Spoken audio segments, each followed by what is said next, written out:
नए कमरों में अब चीजें पुरानी कौन रखता है, परिंदों के लिए शहरों में अब पानी कौन रखता है। हम ही गिरते हुए दीवारों को थामे रहे, वरना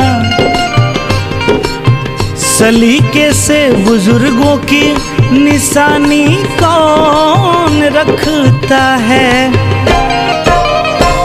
बस याद के सहारे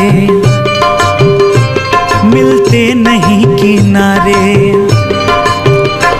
बस याद के सहारे मिलते नहीं किनारे। घुट घुट के कैसे अब हम ये जिंदगी गुजारें। अब हर बात के भुलावे दा, भुलावे दा, फिर से घर के सजावे दा। अब हर बात के भुलावे दा, भुलावे दा, फिर से घर के सजावे दा।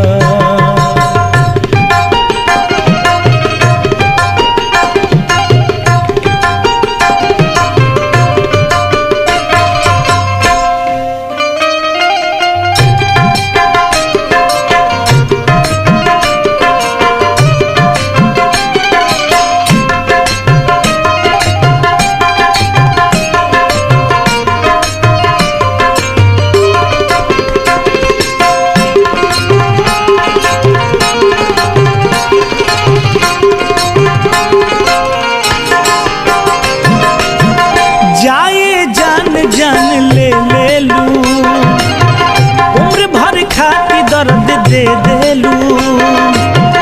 जाए जान जान ले ले लू, उम्र भर खाती दर्द दे दे लू। अब मुझे बात याद आवेला, आँख से खून उतर आवेला। अब याद के हटावे दा, अब याद के हटावे दा, फिर से घर के सजावे दा। अब याद के हटावे दा, हटावे दा, फिर से घर के सजावे दा।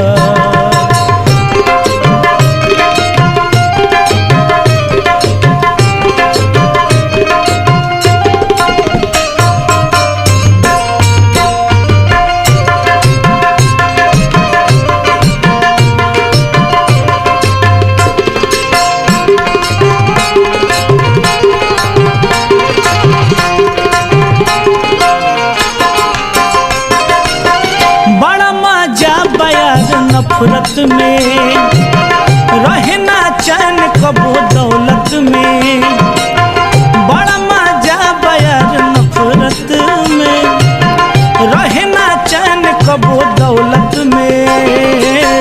खुश रह तू सोना चांदी में, झूठों के प्यार के रवानी में। हमके तू झोपड़ी बनावे दा, बनावे दा, फिर से घर के सजावे दा। हमके तू झोपड़ी बनावे दा, बनावे दा, फिर से घर के सजावे दा। बस याद के सहारे मिलते नहीं किनारे, बस याद के सहारे मिलते नहीं किनारे। घुट घुट के कैसे अब हम ये जिंदगी गुजारें। अब हर बात के भुलावे दा, भुलावे दा, फिर से घर के सजावे दा। फिर से घर के सजावे दा, फिर से घर के सजावे दा, फिर से घर के सजा